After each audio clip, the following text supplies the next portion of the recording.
Hello mga kalambo! Nalaagan og nasuruyan na ba ninyo ang among gibida nga mga atraksyon dinhi sa lalawigan?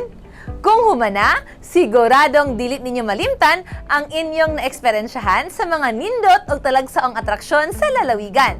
Bisan taman, mulabay ang katuigan, sama na labang ni ining among gipaila kaninyo nga magulang pa sa inyong mama o papa, magulang pa sa inyong lolo o lola. Espesyal ang atong ibida kaninyo karong adlaw kay dili lang kini lakip sa nindot nga atraksyon apan dako og papel sa kasaysayan sa atong lalawigan. Sa lungsod sa Libertad, Misamis Oriental, atong makita ang oldest backhoe o mangrove sa atong probinsya. Magulang pa sa imong mama o papa, labaw na sa imong lolo o lola. Kining mga punuan sa kahoy nga karon pabiling nagbarog o gireserba o ganaana sa kapin 100 years ang pangidaron. Naghatag kini og kaanindot sa talan-awon, gumikan talagsaon kaayong makakita og kahoy nga anaan nahimutang tunga-tunga sa baybayon. Dili lang usa apan daghan pang backhoe ang imong makita nga siguradong atraksyon gihapon sa mga musuroy nga turista.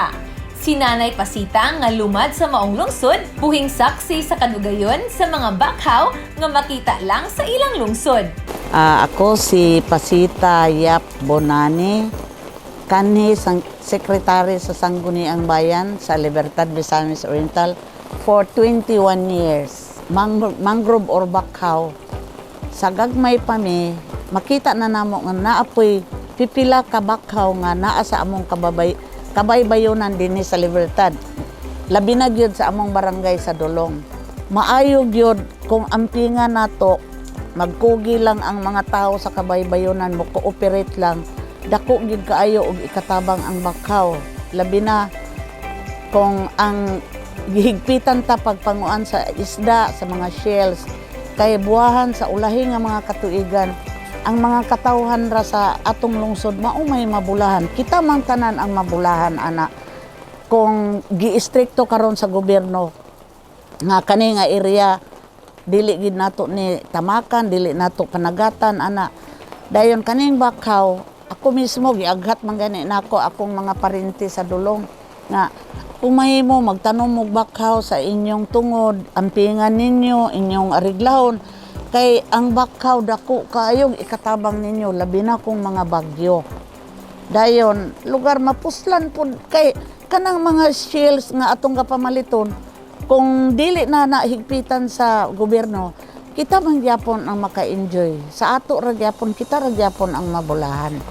Pag mata na og buot, unya ang ako sang ginikanan, nakaistorya sad nga pagmata sad nilag buot kanang mga pagatpat nga naa sa kabaybayonan na gani akong madumduman kay naaman nagpuyo man gyud ko daplin sa baybay kung naay panahon nga bagyo-bagyo nya lisod among kahoy mukatkat ra biya mis pagatpat kay manguha ra biya mig panit kay moy among isugnod kay siguro man gyud mi nga makaluto sa among pagkaon makasugba mi kay sigaon man kayo lugar na munay nakatabang sa pagatpat ang iyahang panit nga magamit na mo pag sugnod. Kasamtangan kining giprotektahan sa pangagamhanang lokal sa lungsod sa Libertad aron mapreserba o moabot pa sa sunod nga mga henerasyon. Nag-inosara lang ang lungsod sa Libertad nga adunay oldest mangrove tree nga pwede ninyong bisitahan o malaagan. Kung tourist destination ang hisgutan, dili maulahi ang lungsod sa Libertad, kay daghang mapilian nga imong masuruyan. Karon, padayon nga gipaningkamutan, ginapanghingusgan sa ilang lokal nga pangagamhanan, labi na ang Tourism Office sa lungsod sa Libertad nga mapaila pa sa tanan kining Centennial Mangroves nga adunay dagkong tabang sa katawhan. Mayong adlaw kaninyo nga tanan, kinasing-kasing na mo nga pag-abi-abi kaninyo and welcome sa amo ang munisipyo diri sa Municipality of Libertad Misamis Oriental. Backhoe or also known as mangrove na aduna kitay mga more or less 5 to 6 kilometers gikan sa coastal areas nga mga backhoe o mga mangroves nga nagtubo diri. In fact, gihimo kining protected marine sanctuary gikan sa Barangay Dulong ngadto sa Barangay Himaylan.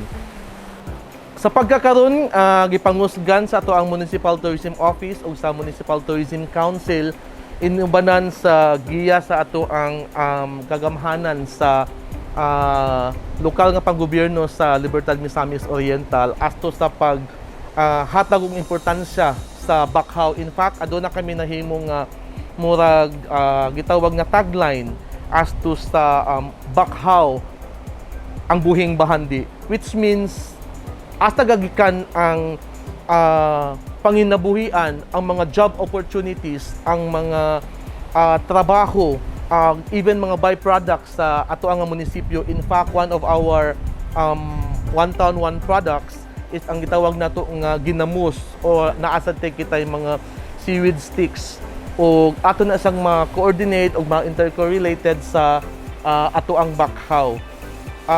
Matawag na to nga buhing bahandi. It's because maka-create siya og sustainable livelihood nga mga interventions and programs. Tungod sa bakhaw, ado na naprotektahan, dinha mo puyo ang ato ang mga gagmay nga mga isda o uban pa nga mga marine species. O kung kinisla mo dako, mahimo silang producers o mga marine products sama sa mga isda. Especially sa mga byproducts nato nga mga ginamos. And with this bakhaw nga ang buhing bahandi, not just makatabang sa ato ang livelihood opportunities o mga programs sa ato ang mga katawhan diri sa Libertad, mahimo sab nato ni karon nga mga isa sa main tourist destination or spot diri sa munisipyo. Sa tanan among giabi-abi giawhag, try to visit sa munisipyo sa Libertad, especially sa ato ang Mangrove Sanctuary. Though protected sa ginadili ang pagpangisda, ang pagkaligo, apan kung makavisit mo dinhi, pwede mo pahulay, pwede ninyo makita kung unsa kanindot ang creation sa Ginoo, ang nature. Kung gusto ka mo bisita, dili lang ka ma-amaze sa mga Centennial bakhaw nga imong makita.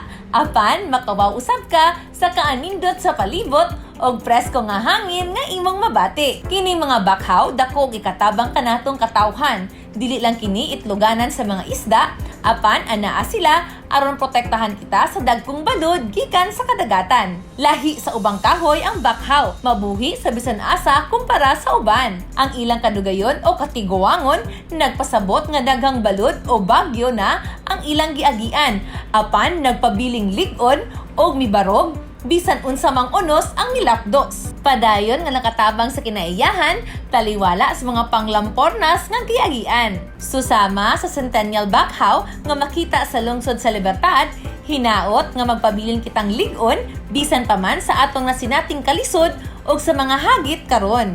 Dili sa tanang panahon, adunay dagkong balod nga mohapak kanato. Ang importante, magpabilin ang kadasig ug gugma sa matag usa aron kita mabuhi ning kalibutana. Sa pagkakaron, gibawalan ang pagpangisda o pagligo palibot sa mga bakhaw. Kini aron sila maprotektahan. Gani, usa sa mga haligi nga nagtuko sa programang turismo ni Governor Bambi Imano ang environment o ang pagproteher sa kinaiyahan. Matag karon og unya, gapahigayon og cleanup drive ang Kapitolyo Provincial sa uban pang Mangrove Sanctuary, pinaagi sa buhatan sa Provincial Environment and Natural Resources, CONPENRO, kauban ang pagtinabanga sa mga LGUs. Aron moabot pa ang bakhaw og dugang 100 ka katuigan, ato usab silang proteksyonan. Kini mga Centennial bakhaw sa lungsod sa Libertad, usa ka dakong bahandi nga dako og tabang sa atong kinaiyahan. Nakatabang og dako nga maprotektahan kitang tanan. Kini na lamang si Clarice Enterina kanunay nagahangyo sa inyong tanan nga atong suportahan ang atong mga local tourist spot o insaktong health protocol lang atong kanunay nga obserbahan kay kining tanan alang sa atong kaluwasan nga makapatay nga COVID atong malikayan. Together, let us explore MisOr more!